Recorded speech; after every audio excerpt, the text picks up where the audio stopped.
Chapter 2. And Naomi had a kinsman of her husband's, a mighty man of wealth of the family of Elimelech, and his name was Boaz. And Ruth the Moabitess said unto Naomi, Let me now go to the field and glean ears of corn after him in whose sight I shall find grace. And she said unto her, Go, my daughter. And she went and came and gleaned in the field after the reapers. And her hap was to light on a part of the field belonging unto Boaz, who was of the kindred of Elimelech. And behold, Boaz came from Bethlehem, and said unto the reapers, The Lord be with you. And they answered him, The Lord bless thee. Then said Boaz unto his servant that was set over the reapers, Whose damsel is this? And the servant that was set over the reapers answered and said, It is the Moabitish damsel that came back with Naomi out of the country of Moab. And she said, I pray you, let me glean and gather after the reapers among the sheaves. So she came, and hath continued even from the morning until now, that she tarried a little in the house. Then said Boaz unto Ruth, Hearest thou not, my daughter? Go not to glean in another field, neither go from hence, but abide here fast by my maidens. Let thine eyes be on the field that they do reap, and go thou after them. Have I not charged the young men that they shall not touch thee? And when thou art athirst, go unto the vessels, and drink of that which the young men have drawn.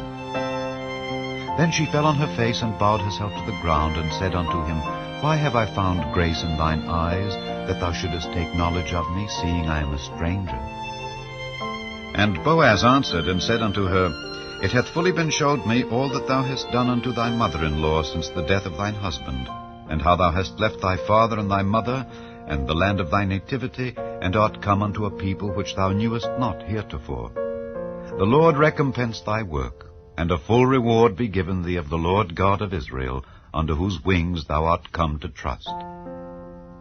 Then she said, Let me find favor in thy sight, my Lord, for that thou hast comforted me, and for that thou hast spoken friendly unto thine handmaid, though I be not like unto one of thine handmaidens. And Boaz said unto her, At mealtime come thou hither, and eat of the bread, and dip thy morsel in the vinegar. And she sat beside the reapers. And he reached her parched corn, and she did eat, and was sufficed, and left.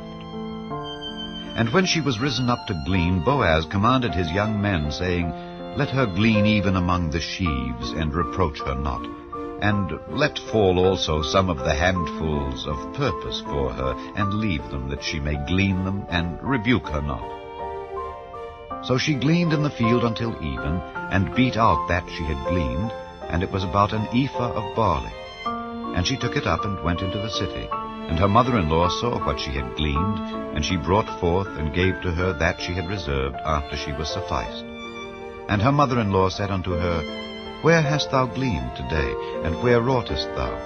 Blessed be he that did take knowledge of thee. And she showed her mother-in-law with whom she had wrought, and said, The man's name with whom I wrought today is Boaz. And Naomi said unto her daughter-in-law, Blessed be he of the Lord, who hath not left off his kindness to the living and to the dead. And Naomi said unto her, The man is near of kin unto us, one of our next kinsmen. And Ruth the Moabitess said, He said unto me also, Thou shalt keep fast by my young men until they have ended all my harvest. And Naomi said unto Ruth her daughter-in-law, It is good, my daughter, that thou go out with his maidens, that they meet thee not in any other field. So she kept fast by the maidens of Boaz to glean unto the end of barley harvest and of wheat harvest, and dwelt with her mother-in-law.